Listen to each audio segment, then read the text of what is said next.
Hey everybody, speaking to the one and only, introduce yourself so this way the world knows at the same time. Khary Payton. And for the millions upon millions of fans that already know you, but the ones that don't, please, what are you doing here with this project? Well, I play Cyborg in a couple of movies. It's DC, Justice League, the attack on the Legion of Doom, and then we're also doing Batman Unlimited, Monster Mayhem, and I play Cyborg in both of those. In one, my head pops off and flies around. In the other one, it doesn't. So, lots to play with. Check that out. It scares me how close the character's voice and even cadence is to your own when you speak. Dude, that was my first audition. Cyborg is just me being me. Really? Yeah, it's just me being me. I was just happy to get an audition. I was hoping they'd let me audition again. All that exuberance was just like, this is great. I can be anything. I mean, it was the first time I'd gone into a room. They just give you a microphone. You can be anything. You can be a half robot teenage dude. I was like, I just love this job. I hope they let me do it again. 12 years later, I'm still doing it. They let me play around. So when I'm doing Lego Cyborg, it's just me. If I was a Lego, when I do this kind of futuristic Batman Unlimited thing, it's just me in the future, being a scientist, getting messed with by the Joker, and being upset about it. It's literally just me in a different mood. I like that. I like that. Yeah. That's a great way to think. Now, how did you get into voiceover work? A friend of mine was like, Khary, I'm gonna try and get you an audition. I don't know if I can, but I've been in town for 2 years in LA. I've done some TV and commercials and things, but I'd never done voiceover really.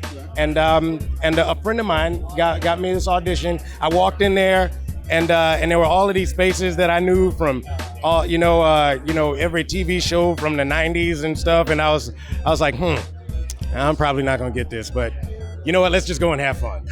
And I walked out. I kept slapping the mic stand, and I was like, "Could you be a little quieter? You're gonna pop the mic." I didn't know any of this stuff, so but I had a ball, and I was like, "Man, I hope they let me do it again." And a couple of months later, they were like, "Hey, you got the job." Oh, hey, that's not bad at all. That's not bad at all. 12 years later, still doing it, and I can't believe my luck. Yeah, you're essentially the voice of Cyborg, so it works out great. It works out great for me because it's just, it's just me being me. I get to kind of explore different aspects of myself. I mean, in the Batman Unlimited, Joker puts a computer virus in everything. So me being half, robot, half of me is out of my control, and so I have this kind of painful fits of laughter, Joker laugh, that I do during the time, which is kind of a creepy thing to have to do, the laugh, but in a way that you can't control it, Not like when you're being tickled and you can't control it, but like literally you can't control yourself. And it's so it was a really beautiful thing for them to ask me to do, and something I hadn't thought of before.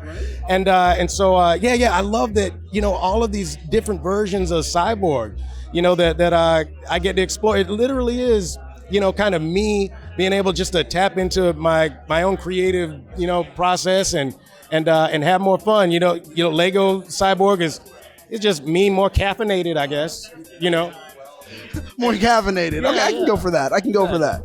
That's good. Now, as far as how much did you know about Cyborg before you casted? Before you were casted? I bought the new Teen Titans when I was a kid. With you like the iconic one with Robin in the middle and Raven's kind of floating over the top and Cyborg's on the side there, and I remember looking at that cover and going, I can be that guy.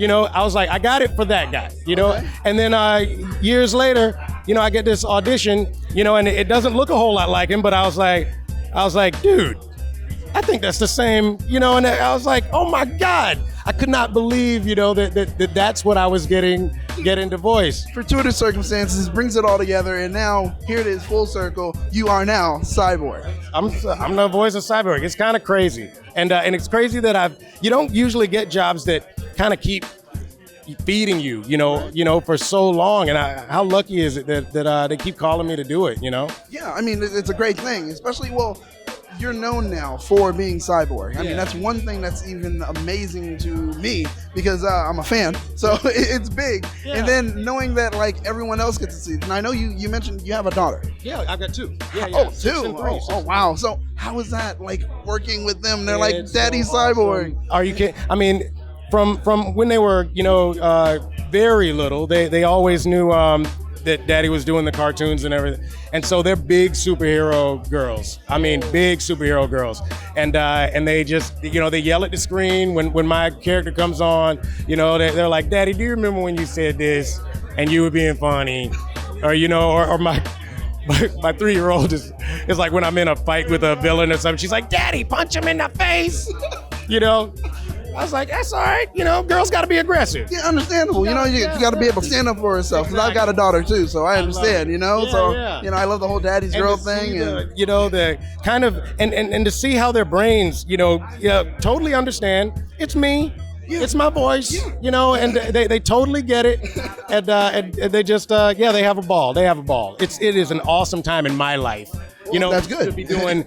Like Lego and Teen Titans Go, which is right in their wheelhouse, where that we can enjoy it together and they understand what Daddy's doing, and I couldn't be happier. Do you feel that sooner or later your work will grow as far as age or getting dark or anything like that, as well as they are? Sure. I mean, I do a lot of very different things. Batman Arkham Knight just came out, and I do some stuff in that, and I've been doing a few things for the Arkham series over the years, and that's a whole lot darker. Yeah. And then Injustice, we did Cyborg, that was darker, and and so but I do a lot of different things that they can't even play with yet. They can't even do yet. So that's the beauty of being an actor is that there's always something new. There's always something new, and be it TV or film or animation. The fact that I get to continue to explore and feel, out different parts of myself, I mean, that's the beauty of getting to do this, I mean, that's definitely. Now, even speaking about the beauty of getting to do this, what inspired you as far as even like, oh, hey, okay, now I am a voiceover actor, but yet I see particular ones that I really, really like. Like, do you have a favorite voiceover actor? Yeah, D. Bradley Baker. Oh, really? Bradley Baker is by far my favorite voice actor. There's nothing more incredible than sitting in a room watching D. Bradley Baker do his thing. He is a machine. And call him a machine would be wrong because he's too creative to call him a machine. He is an amazing talent and a really sweet guy. And I sit there and I can't believe the things all of the different things that come out. You want a lava monster. Okay, no, make him more of a concrete kind of, let's make him an ice monster. And they all sound different, and they all sound like a lava, a concrete, or an ice monster. Right, yeah, true. No, but the way he's able to still emote using just simply the voice, and you don't get to see his action, even though I've heard that he's very animated when he's doing it, but like, you have that same ability, and that's something that blows me away, because it's like, hearing you through the work that you've done, it's kind of like, okay, this is cool. I feel it, I see it, I get it, even when you're just saying it. So it's like, that's interesting. That's one of your favorites, and you have the same ability that he does, so it's great. Yeah, I do. Yeah. I love it. I mean, I'm a huge fan of all of these guys that I work with, and they make it such a pleasure. We have a ball. These are some of the biggest personalities you ever want to meet, and they just make working. It's already a joy, but I mean, you come out of there just thinking, man, I can't believe I get to do this with these guys. It's awesome. Well, I mean, I feel that way right now, actually, speaking to you. So it's kind of like, this is great. It goes around, man. It comes around. We're lucky to be here. Yeah, definitely. We're here working, but we're playing. Yeah. Well, being here and we are at Comic-Con, did you have something that you wanted to see, that you got to see, that you loved? You know what? I've been so busy, and Comic-Con is so crazy. I brought my girls for the first time, and so I wanted them to see a bit of it, but I try to get them out of it as soon as I can to, because I don't want them to get overwhelmed, especially, the 3-year-old. Actually, she wasn't overwhelmed at all. She was just walking up to people and being like, that's a beautiful costume.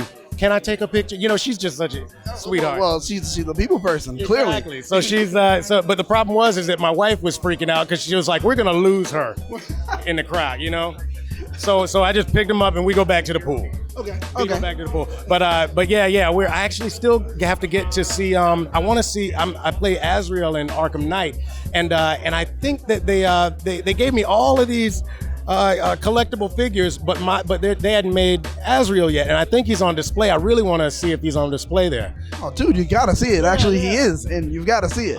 And so I've got to check that out. And playing the Azrael expansion, well, not expansion pack, but that storyline was good. Was good, cool. And you do a great job. You really do. I loved that character. It was one of every once in a while in animation or video games, I'll feel bad that I wasn't able to do it physically as well, because I felt like there's so much going on in the face and in the back of his mind that the voice can do some of, but part of it is the silences, because that guy, he's dealing with this brain that's kind of been brainwashed a bit, and it's like he's trying to figure out who he is and where his place is. It's an incredible thing that I get to do this stuff. I mean, he's stoic, he's prolific in every way. So like you said, the silences, what's not being said in between is what has a multitude of words. Exactly. And that's great. Yeah. That's great. Now, is there a character that you've seen or spotlighted recently that you're like, I need to somehow be able to voice this character? I kind of just let them come to me, I let them come to them, because there's so many out there. There's so many things that literally next week I'll be auditioning for something that I've never heard of before. It's the first time I've seen it, and it may be what I do for the next year and a half. You know what I mean? That's the beauty and the surprise of it all. Is that I'll get something and I'll have never seen it before. And it's beautifully written, and it becomes a part of my life over the course of the next year. So after a while, I just decided that, I'm gonna sit back and just see what happens. Like Aqualad. I got that picture and the copy to read that. I'd never seen that before. It's one of the most beautiful things that I've ever been able to help create a character like that. Because it was literally like original, character that we definitely worked with, and I didn't know that there was going to be an Aqualad like that, You had no idea that there was going to be such a big fan base going crazy over it, too, because, man, I love it. I need this show back in my life. I don't know about you. I need it back in my life, too, dude. Yeah, I really do. Yeah, I talk to those guys all the time. Brandon, who did the Lego. Oh, yeah, that's right. He's the lead artist, director on it. And, we talk about it all the time. How we wish we could get back to it, but I mean, you did a great job. The show was amazing, but everything else you do is also great. So it's kind of like, even though it hurts that I'm missing it, it's okay knowing that you're still doing other things. And I'm like, okay, I can still enjoy this, and that's great. Is always coming along, Exactly. And there's so many talented people that I get to work with, and so many talented people that I will work with. It's going to be great. So, that's great, and I'm just looking forward to even more. Is there anything that you're going to be doing soon in the future that your millions upon millions of fans want to know? I'm a Grimlock in Transformers now, and that's pretty cool. I'll be the new voice of Rafiki in the new Lion Guard. Oh, no way, really? Yeah. I literally had to call my mom. I was like, Mom, you're not gonna believe this, because Robert Guillaume, he's in his late 80s now. Yeah. So he's kind of semi-retired, so they sent out this audition, and I guess I kind of been doing it my whole life, because right? I just started it, and I was like, you don't even know who you are, All of a sudden, I know how to do this. It's scary because Rafiki sounds like my dad. That's because I'm Haitian, and it's like, so they sound in a particular way. Yeah. And you do not know, Exactly. I love it. He goes up and he comes down, and you have to be careful, I love it. You turn it on and off. It's amazing. It's like even more when I talk like that. Oh, really? Oh, yeah. It's time to go to bed. You have to go to bed. Well, who's gonna say no to that? I mean, it's kind of like, if I hear that voice tell me anything, I'm like, all right, sure, I'm doing it. Exactly. So and then who knows? There's a whole lot of stuff that I had to sign waivers for that you can't talk about, but I'm just lucky to be able to do so many things. It's awesome. Well, we're lucky to be able to see you do so many things and continue on. I want to say thank you. It was great speaking to you. Nice to meet you too, buddy. We're gonna look forward to seeing a whole lot more. Sounds good. All right. Booyah.